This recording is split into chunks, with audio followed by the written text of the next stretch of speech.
আকাঙ্ক্ষা কতখানি পূরণ হলো? মেজার করে বলতে বলছি না, একটা জেনারেল ধারণার উপরে কথা বলতে বলছি। জি মান্না ভাই, ধন্যবাদ আমাকে অনুষ্ঠানে যুক্ত করার জন্য। জুলাই যে ঘটনা ঘটেছিল সেটা তো আমাদের জীবন্ত অভিজ্ঞতা 2 বছর আগের, এবং আমরা সবাই এখানে উপস্থিত কোনো না কোনোভাবে যুক্ত ছিলাম, অন্তত ফেসবুকে যুক্ত ছিলাম এটুকু বলা যায়। এবং সেই যুক্ততাও কম ছিল না, কারণ অনলাইনে উপস্থিতি ওই আন্দোলনকে কিন্তু প্রভাবিত করেছিল। আমাদের মনে থাকার কথা, মনে নিশ্চয়ই আছে, সেটা হচ্ছে যে ইন্টারনেট শাটডাউন হয়েছিল এবং সেটা নিয়ে অনেক কথা। ইন্টারনেট শাটডাউনটা রক্ষা করতে পারেনি হাসিনা সরকারকে, কারণ এর মধ্যে সাধারণ মানুষ এই আন্দোলনে, ছাত্র জনতা যেটাকে আমরা বলি, সাধারণ মানুষ সম্পৃক্ত হয়ে গিয়েছিল।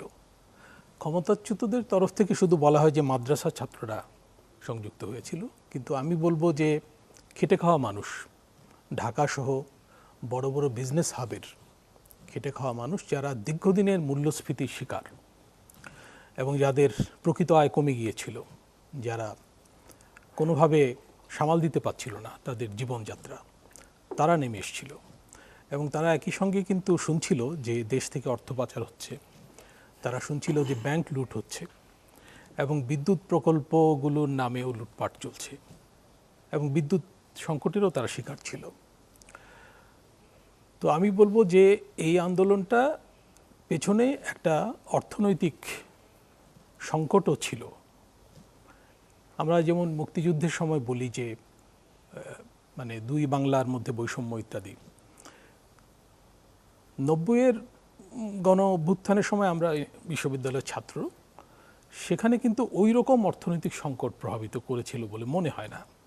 সামরিক শাসন বিরোধী আন্দোলন, গণতন্ত্রের আকাঙ্ক্ষা থেকে, কিন্তু শেখ হাসিনা বিরোধী আন্দোলনটা ছিল সর্বতোভাবে একটা ব্যবস্থা থেকে আরেকটা দিকে যাওয়ার চেষ্টা, যেটাকে নতুন বন্দোবস্ত বলা হচ্ছে। নতুন বন্দোবস্ত কথাটা এমনি এমনি আসেনি, এবং এটা কিন্তু সবাই গ্রহণ করেছিল।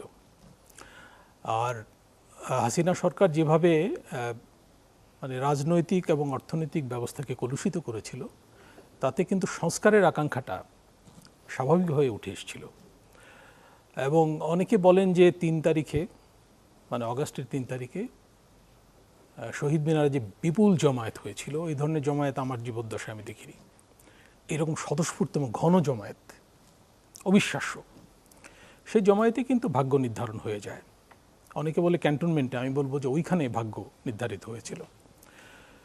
তো ওই জমায়েত থেকে যে রাষ্ট্র সংস্কারের দাবি উঠেছিল, ফেসিবাদী ব্যবস্থা বিলোপের দাবি, এটা কিন্তু আরোপিত বলে আমার মনে হয় না। অনেকে বলতে চান যে একটা স্বতঃস্ফূর্ত আন্দোলনের মাথার উপর সংস্কারের বোঝা চাপিয়ে দেওয়া হয়েছে। আমার এটা মনে হয় না। শেখ হাসিনা সংস্কারের দাবিকে অনিবার্য করে তুলেছিলেন এবং একটা ব্যবস্থা পরিবর্তনের ফলে একটা গণ অভ্যুত্থান অনিবার্য ছিল, এবং মানুষ কিন্তু আত্মাহুতি দিতে দ্বিধা করেনি। আর আমি বলবো যে ঢাকা বিশ্ববিদ্যালয় আন্দোলন এক ধরনের দমন হয়ে গিয়েছিল, কিন্তু পরবর্তীকালে প্রাইভেট বিশ্ববিদ্যালয়ের ছাত্ররা নেমে এসেছিল, যারা কখনো আন্দোলন সংগ্রামে সেভাবে অংশীদার হয় না। তাদের হয়তো অর্থনৈতিক সংকট ওইভাবে প্রভাবিত করেনি, কিন্তু তাদেরকে অপমানিত হয়ে রাস্তায় নামতে হয়েছিল। নাগরিক অধিকারের প্রশ্নে তারা সোচ্চার ছিল, এবং তারা দেখছিল যে একটা দেশ ধ্বংস হয়ে যাচ্ছে, ভবিষ্যৎ নিশ্চিহ্ন হয়ে যাচ্ছে একটা স্বৈরাচারী শাসনে। আর আমি বলবো যে যাত্রাবাড়ি এলাকায় যেটা ঘটেছিল সেটা হচ্ছে যে সমাজের নিম্নবর্গের মানুষ ব্যাপকভাবে নেমেছিল ওই দিন রাতেই।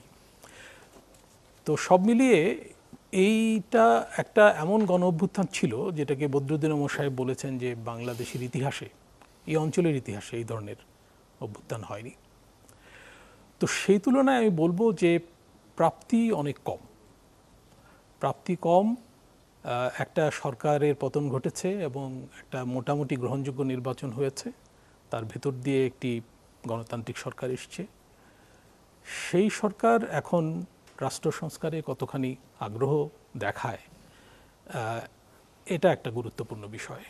আমি একটুখানি আশ্বস্ত প্রধানমন্ত্রী তারেক রহমানের বাজেট অধিবেশনে রাখা বক্তব্য থেকে, উনি কিন্তু বলেছেন যে আমরা দুই পক্ষ, সরকার ও বিরোধী পক্ষ মিলে নতুন করে সংস্কারে এগিয়ে যেতে পারি। আমার মনে হয় যে সংস্কারে অগ্রগতি হয়নি, কিন্তু নতুন বাস্তবতায় সংস্কারের বিষয়টি সামনে আসা প্রয়োজন। অন্তত যেসব প্রশ্নে সবাই একমত হয়েছিল সেগুলোর দ্রুত বাস্তবায়নে দেরি করা উচিত হবে না।